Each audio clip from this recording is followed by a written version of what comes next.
हे काय माहिती तुम्हाला? कम्प्युटर आहे. आता याच्यावर तुम्ही खेळणार आणि शिकणार, ठीक आहे ना?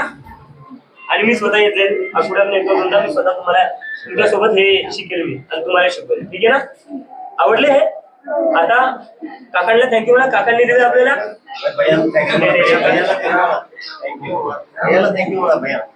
यामुळे सगळं घडलंय, यामुळे देश बदलतोय हे लक्षात घ्या.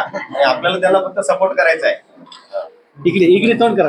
तर काका अजून आपल्याला देणारे. आता काकाने दोन दिले, आता आपल्याकडे ठेवायला जागा नाही, पण ते हा प्रिन्सिपल सर आता ते पण अरेंज करतील. आता प्रिन्सिपल सरांनी 3 दिवसात सगळं बदलून टाकली आपली शाळा.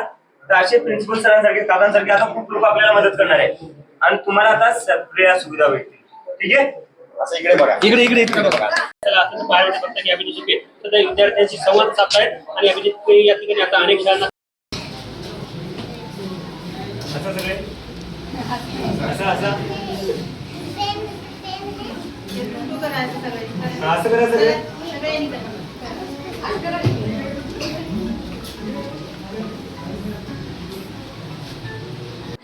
महिला खूप खूप धन्यवाद.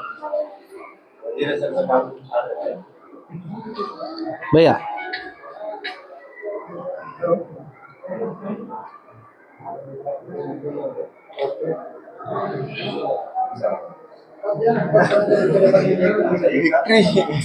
विक्ट्री दाखवायला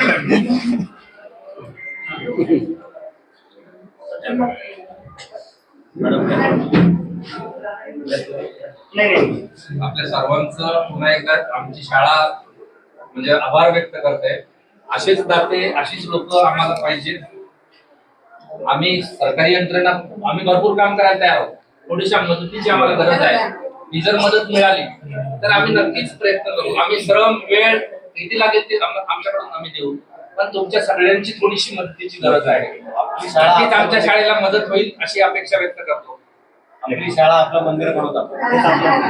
खूप आनंद होतो माझ्या गावात. आज मी पहिल्यांदा इतक्या वर्षांमध्ये पहिल्यांदा माझ्या गावातल्या मुलांना मी बेंचवर, सरकारी शाळेत बेंचवर बसताना पाहिले. हे मुलं नेहमी जमिनीवर बसायचे. मी लहानपणापासून गावाकडे यायचो, पण हे मुलं मला नेहमी बेंचवर बसले दिसायचे. माझे भाऊ बहीण या शाळेत शिकलेले, तेही बेंचवरच बसायचे. सॉरी, तेही जमिनीवरच बसायचे. मी पहिल्यांदा माझ्या गावात सरकारी शाळेत लहान लेकरांना बेंचवर बसताना पाहिले. त्याचा आनंद एक वेगळा आहे माझ्यासाठी. हे जंतर मंतर पेक्षाही मोठी यश आहे. आज आंदोलनाला केल्याच्या नंतर आज तिसरा दिवस आहे. या तिसऱ्या दिवसामध्ये आपल्या शाळेमध्ये बऱ्याचशा सुधारणा झाल्या. नेमके काय काय सुधारणा झाल्या? सीसीटीव्ही लागलेत, बेंच लागलेत, वॉशरूम नीट करण्यात आलेले, आता कम्प्युटरही येत आहेत. तर माझं प्रिन्सिपल सरांना, मॅडम लोकांना खूप खूप धन्यवाद की इतक्या कमी वेळेत नवीन खिडक्याही लागल्यात. इतक्या कमी वेळेत त्यांनी एवढा सगळं बदल घडवून आणलाय. तर आता विचार करा तुम्ही, जर 4-5 लोकांनी मिळून एवढा बदल आणला तर सरकार किती मोठा बदल आणू शकते.